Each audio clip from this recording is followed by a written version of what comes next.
Good evening all of you. आप सभी को वरुण एकेडमी में स्वागत है। आज कक्षा 10 के द्विघात समीकरण का वस्तुनिष्ठ प्रश्न, बहुत ही महत्वपूर्ण वस्तुनिष्ठ प्रश्न लेकर के आए हैं, जो संभावित इसी प्रकार के प्रश्न आप लोग को परीक्षा में देखने को मिलेंगे। इससे पहले एक मोटिवेशनल शायरी सुन लीजिए। न थका है पैर कभी, न थका है पैर कभी, न हिम्मत हारी है हौसला जिंदगी में, है हौसला जिंदगी में कुछ कर दिखाने को, इसलिए सफर अभी भी जारी है, सफर अभी भी जारी है। चलिए देखते हैं पहला प्रश्न क्या कहता है। पहला प्रश्न कहता है कि निम्नलिखित द्विघात समीकरण क्या कहता है, द्विघात समीकरण x square plus 5x minus 6 बराबर क्या है 0 का घात क्या होगा। बहुत सिंपल सा प्रश्न है। क्या है, x square plus 5x minus 6 बराबर 0, इसका घात क्या होगा, तो घात सर होगा 2। घात क्या हो जाएगा 2। इसका घात क्या है 1, तो सबसे बड़ा ही घात होता है, तो सबसे बड़ा घात क्या है 2। 2 क्या है सीधा करेक्ट आंसर। आगे कहता है दूसरा प्रश्न, कौन द्विघात समीकरण नहीं है, कौन द्विघात समीकरण नहीं है। तो पहला तो हमको लग रहा है द्विघात समीकरण हो सकता है, लेकिन नहीं कौन है, हम एकदम बहुत साफ दिमाग से देखिएगा। आपको मैं एक बात बताए थे आपको बहुपद में, जिसमें बट्टा में आ जाए द्विघात समीकरण नहीं होता है। तो इसका राइट आंसर क्या होगा डी। डी जो है बट्टे में आ गया, ये क्या हो गया द्विघात समीकरण, यही नहीं होगा। आगे कहता है कौन द्विघात समीकरण है, कौन द्विघात समीकरण है, और कौन इसमें था कौन नहीं है, इसमें कौन है। तो भैया रूट में एक्स लग जाएगा तो कभी नहीं होगा, बट्टा में एक्स लग जाएगा तो वो भी नहीं होगा। आपको बताए थे बहुपद में कि रूट में लग जाएगा, रूट में एक्स लग जाएगा तो बहुपद नहीं होगा, द्विघात नहीं होगा, और बट्टा में लग जाए तो वो भी नहीं होगा। अब मेरे पास दो ऑप्शन बचा, मेरे पास क्या बचा, दो ऑप्शन बचा। पहला ऑप्शन में क्या कहता है 2x³ माइनस 3x बराबर x प्लस 1 का होल स्क्वायर है। क्या है, होल स्क्वायर है। आप गौर करके देखिए 2x³ माइनस 3x बराबर x प्लस 1 का होल स्क्वायर क्या होगा, x स्क्वायर प्लस 2 गुने x गुने 1, अब प्लस क्या होगा 1 का स्क्वायर, a प्लस b का होल स्क्वायर है, तो a square plus 2ab plus b square. 2x³ minus 3x बराबर x स्क्वायर प्लस 2x अब प्लस 1। ये भी द्विघात नहीं होगा क्योंकि त्रिघात में चल जाएगा, क्योंकि 2x³ लगा हुआ तो द्विघात ऊपर नहीं होगा। तब बचा सी, तो सी द करेक्ट आंसर। ऐसे ही आप लगाएंगे, सबको बनाने की जरूरत नहीं है, बहुत टाइम लग जाएगा आपको, आप थोड़ा दिमाग लगाइएगा वहां पर, तो आप आसानी से प्रश्नों तक पहुंच सकते हैं, उसका सही आंसर तक। चलिए यदि द्विघात समीकरण 2z² प्लस z माइनस 6 के मूल अल्फा और बीटा हो, तो alpha square plus beta square का मान क्या होगा। बहुत अच्छा प्रश्न है। यानी सवाल क्या कहता है, ये तो तीसरा क्वेश्चन बता रहे थे, तीसरा भी हो गया, तो चौथा बता रहे आपको। चौथा क्या कहता है कि 2z² क्या है, 2z² प्लस z माइनस 6 बराबर 0 के मूल अल्फा और बीटा, तो alpha square plus beta square क्या होगा। बहुत सिंपल सा क्वेश्चन है sir, alpha square plus beta square क्या होगा। बहुत सिंपल सा, अल्फा प्लस बीटा स्क्वायर क्या होता है, अल्फा प्लस बीटा का सर whole square minus 2 into alpha beta. अगर ये सूत्र याद रहेगा तो इसका आसानी से जवाब दे सकते हैं। आप जानिए अल्फा प्लस बीटा का क्या है। अब मान के चले कि ए बराबर कितना है 2 है, बी बराबर क्या है 1 है, जेड है तो 1 है, सी बराबर कितना माइनस 6 है। आपको चाहिए alpha plus beta, alpha plus beta क्या होता है माइनस बी बट्टा ए होता है, इसका होल स्क्वायर, और माइनस 2 गुना अल्फा बीटा क्या होगा सी बट्टा ए होगा। देखिए माइनस बी के कितना है 1 है, और बट्टा ए के कितना है 2, दोनों का क्या आ जाएगा होल स्क्वायर, माइनस 2 गुना सी के कितना है माइनस 6, और एक के क्या है 2, 2 से 2 कट जाएगा, एक का स्क्वायर कितना होगा, एक का दूनी कितना हो जाएगा 4, अब माइनस माइनस क्या हो जाएगा प्लस 6, बट्टा वगैरह जोड़ करेंगे 4 का 4, 1 6 चौक 24, 24 से 25 बट्टा 4, 25 बट्टा क्या हो जाएगा 4 हो जाएगा। तो इसका राइट आंसर क्या हो जाएगा, सी इज द करेक्ट आंसर। कैसे हुआ सर, फिर से समझाइए, अगर आप फिर से समझना चाहते हो तो देखिए मेरी तरफ से।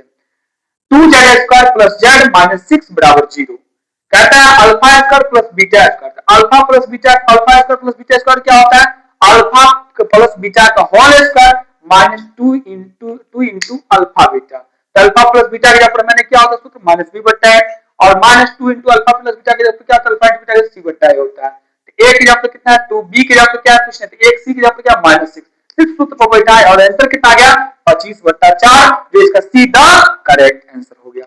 अब आगे कहता है द्विघात समीकरण x² प्लस 2x माइनस 3, द्विघात समीकरण x² प्लस 2x माइनस 3 बराबर 0, तो मूल के योग का मान होगा, मूलों के योग का मान क्या होगा? बहुत सिंपल सा क्वेश्चन, मूलों का योग क्या होगा? मूलों का योग होता है alpha plus beta. Alpha plus क्या होता है? बीटा। अल्फा प्लस बीटा क्या होता है मेरे भाई? माइनस बी बट्टा ए होता है। मूलों का योगफल क्या होगा? माइनस बी बट्टा ए। माइनस बी का योगफल कितना होगा? माइनस बी का योगफल माइनस 2 बट्टा ए का योगफल 1 माइनस 2 हो जाएगा। क्या हो जाएगा? माइनस 2 हो जाएगा। क्या हो जाएगा? मूलों का योगफल कितना हो जाएगा? माइनस 2। सिर्फ आपको सूत्र अल्फा प्लस बीटा क्या था? माइनस बी बट्टा ए, और माइनस बी का योगफल क्या है सर जी? प्लस में 2 है तो प्लस 2, लेकिन सूत्र में तो माइनस लगा हुआ है, माइनस लगा देंगे यहाँ पर। एक का योगफल कितना? कुछ नहीं, तो 1 तो माइनस 2 का 2 ही हो जाएगा। इसका राइट आंसर क्या हो जाएगा? ए हो जाएगा। अगला प्रश्न कहता है यदि अल्फा और बीटा द्विघात समीकरण x square minus 3 root 3 x minus 12 के मूल हो तो alpha plus beta minus root 3 क्या होगा? ये 6 नंबर क्वेश्चन बड़ा आसान सा क्वेश्चन है, आपको फंसाने वाला, आपको लगता है कि हमको फंसाने वाला क्वेश्चन है, वो नहीं, इसका मान पूछा है। और सवाल पहले देखिए, सवाल क्या कहता है? सवाल कहता है कि x square minus 3 root 3 x minus 12 बराबर 0। तो सर इसको बनाएंगे कैसे? बहुत सिंपल सा प्रश्न है सर, बनाएंगे कैसे? देखिए मेरे भाई, ए बराबर कितना? 1 है, बी बराबर कितना? माइनस 3 रूट 3, और सी बराबर कितना? माइनस 12। हमको अल्फा प्लस बीटा का मान पूछ रहा है। क्या पूछ रहा है? अल्फा प्लस बीटा और माइनस रूट 3 लगा, तो इसका मान नहीं पूछा है। तो अल्फा प्लस बीटा या क्या? तो माइनस बी बट्टा क्या होता है? आप जानते हैं अल्फा प्लस बीटा का क्या होता है? माइनस बी बट्टा ए होता है सर। माइनस बी का कितना है सर? माइनस 3 रूट 3 सूत्र भी है, और माइनस सवाल में भी लगा है। माइनस तो सूत्र में भी है और माइनस सवाल में भी लगा बी में। और एक यहाँ पे कितना? 1, तो कितना माइनस क्या जाएगा? प्लस 3 रूट 3 और माइनस रूट 3। आप 3 रूट 3 में से 3 रूट 3 में से 1 रूट 3 जाएगा तो कितना हो जाएगा? 2 रूट 3। इसका राइट आंसर क्या हो जाएगा? 2 रूट 3। इसका 2 रूट 3 ऑप्शन में कहीं पड़ा है? हाँ sir, see the correct answer. बहुत सिंपल सा था, आप इसको सिर्फ समझिए और सिर्फ देखिए, और एक बार देखिएगा बढ़िया से तो आप समझ जाइएगा, आपको वहां पर कोई दिक्कत नहीं होने वाला है। आगे कहता है विवेचक बताइए। विवेचक जब भी कहेगा तो आप आराम से इसका क्या निकाल दीजिए मेरे भाई? विवेचक जब भी कहेगा तो उसका डी निकाल दीजिएगा। क्या निकाल दीजिएगा? डी निकाल दीजिए। जब भी कहे विवेचक निकालने के लिए तब क्या निकाल दीजिएगा? डी निकाल दीजिएगा। देखिए डी निकालने, डी का सूत्र क्या होता है आप लोग को पता होगा कि sir b square minus 4ac होता है। क्या होता है? बी स्क्वायर माइनस 4ac होता है। देख लीजिए एक बार डी कैसे निकालेंगे हम लोग, डी के बारे में देखिए। 7वां क्वेश्चन कहता है 2x स्क्वायर। क्या कहता है? 2x square. ठीक है सर, फिर क्या कहता है? 7वां question 2x square minus 7x और प्लस 6 का विवेचक ज्ञात कीजिए। बहुत सिंपल सा प्रश्न है। विवेचक निकालने का सूत्र होता है डी बराबर सर b square minus 4ac। A बराबर कितना है? ए बराबर 2 है, बी बराबर कितना? माइनस 7 है, सी बराबर कितना? 6 है। तो बराबर बी के यहाँ पर मेरे पास कितना? माइनस 7 का स्क्वायर कर देंगे, 4 गुने ए के यहाँ पर 2 और सी के यहाँ पर कितना है? 6 है। तो 7 का स्क्वायर 49 होता है, 4 दूनी 8, 8 6 कितना होता है मेरे भाई? 48। तो कितना इसका आंसर हो जाएगा? 1। कितना हो जाएगा? विवेचक कितना हो जाएगा इसका? 1। और 1 कौन होगा? ए द करेक्ट आंसर। अब आगे आते हैं द्विघात समीकरण के मूल की प्रकृति बताइए। जब भी मूल की प्रकृति कहेगा या विवेचक कहेगा तो डी ही निकलता है, और लास्ट में मूल की प्रकृति में बताना पड़ता है ये वास्तविक है या समान है या वास्तविक असमान है, आपको बताना पड़ेगा। तो पहला देखिए क्वेश्चन क्या कहता है। 8वां क्वेश्चन कहता है कि मूल की प्रकृति बताइए। मैंने एक बार फिर से बता देता हूं, मूल की प्रकृति के लिए आपको घबराने की जरूरत नहीं है। मूल की प्रकृति क्या है या विवेचक है, दोनों अवस्थान आप डी निकालते हैं। दोनों अवस्थान क्या निकालते हैं? डी। डी का सूत्र क्या होता है? B square minus 4ac। B के यहाँ पर 7 था तो 7 का स्क्वायर कर दिए, माइनस 4 गुने ए के यहाँ पर 2 था, सी के यहाँ पर 6 था, सिर्फ बैठा दिया, आंसर आ गया। आगे कहता है कि भाई 2x स्क्वायर मत क्या है? आगे 2x square minus 6x plus 3 बराबर 0, इसकी मूल की प्रकृति पूछा है। सर सिंपल सा प्रश्न। ए के यहाँ पर कितना है? 2, बी के यहाँ पर कितना है सर? माइनस 6, और सी के यहाँ पर कितना है? डी है, 3 है। तो इसको कैसे निकालेंगे हम लोग? बहुत सिंपल सा है सर। मूल की प्रकृति पहले डी निकाल देंगे sir, b square minus 4ac होता है सर। डी के जगह पर आपके पास क्या है सर? माइनस 6, और 4 गुने ए के जगह पर 2 और सी के जगह पर 3, 6 है 36, 4 गुने 8 24। सर 6 में से 4 जाएगा तो 2, और 3 में से 2 जाएगा तो 1, 12। मूल वास्तविक तो है लेकिन समान नहीं है, क्योंकि इसका वर्ग 12 का तो वर्ग नहीं हो रहा है, तो क्या हो जाएगा? असमान हो जाएगा। मूल वास्तविक है लेकिन क्या हुआ? असमान है। ठीक है, चलिए आगे बात करते हैं 9वां। आगे कहता है यदि द्विघात समीकरण इतना इतना बराबर 10 का मूल्य इतना है तो गुणनफल कितना होगा? बहुत सिंपल सा द्विघात समीकरण क्या है? X square minus 5x plus p बराबर 10 के मूलों का गुणनफल, यानी अल्फा इंटू बीटा बराबर दिया है कितना? दिया मेरे भाई मूलों का गुणनफल -4 दिया है, तो हमको पूछ रहा है पी का मान क्या होगा। बहुत सिंपल सा प्रश्न है, आप देखिएगा तो लगेगा कि बहुत बड़ा क्वेश्चन, बहुत सिंपल सा क्वेश्चन है। सिंपल सा कैसे, देखिए x square minus 5x plus P, और 10 उधर उसको बुलाएंगे भैया तू इधर आ जा, प्लस में था इधर आके तो माइनस में। अब अल्फा इंटू बीटा और क्या होता है, अल्फा इंटू बीटा होता है सर सी बट्टा ए होता है। सर अल्फा इंटू बीटा की जगह पर कितना -4, और सी की जगह पर क्या है, सी की जगह पर पी माइनस क्या है 10 है, और ए की जगह पर क्या है कुछ नहीं, एक लगाए, क्या करेंगे p माइनस 10 बराबर क्या हो जाएगा सर, p माइनस 10 बराबर क्या हो जाएगा, 4 को अगर -4 को 1 से गुणा करेंगे तो -4 ही होगा, तो p माइनस 10 बराबर -4 है, तो p बराबर -4 माइनस में घट जाएगा तो प्लस p बराबर कितना हो जाएगा 6 हो जाएगा, p बराबर कितना हो जाएगा 6। देखिए p बराबर 6 आपका आंसर सी क्या हो जाएगा, करेक्ट आंसर हो जाएगा। लास्ट क्वेश्चन कहता है यदि द्विघात समीकरण x square plus x minus 20 का एक मूल 4 हो तो इसका दूसरा मूल क्या होगा।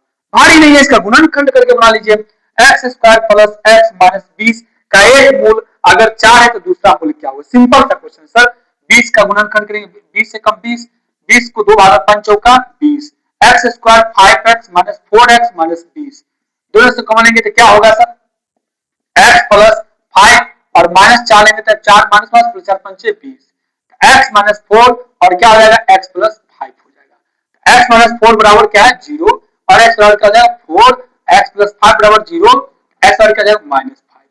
तो देखिए आपको एक तो मूल दिया 4, तो दूसरा क्या निकला -5 निकला, -5 सीधा करेक्ट आंसर। बताइए आप लोगों को कैसा लगा, अगर अच्छा लगा तो आप लोग लाइक सब्सक्राइब करना भूलिएगा नहीं, और फिर आगे हम आप लोग को अगले चैप्टर में अगले कल फिर इसी समय में हम लेकर के आएंगे, एक नया टॉपिक लेकर के आएंगे। त्रिकोणमिति का संभावित है कि त्रिकोणमिति और समांतर श्रेणी का कल एक ही साथ, या नियामक ज्यामिति तीनों का हो सकता है, तो एक ही साथ अब जो वस्तुनिष्ठ पूरा करा देंगे, क्योंकि परीक्षा का बहुत कम समय आप लोगों का है, जल्द से जल्द हमें खत्म करना है। आपको पूरा कोशिश करेंगे कि एक बार बढ़िया से आप लोग को समझा दे, जिससे आप परीक्षा वहां पर बहुत आसानी से आप समझ के वहां पर जवाब दे सकते हैं। धन्यवाद।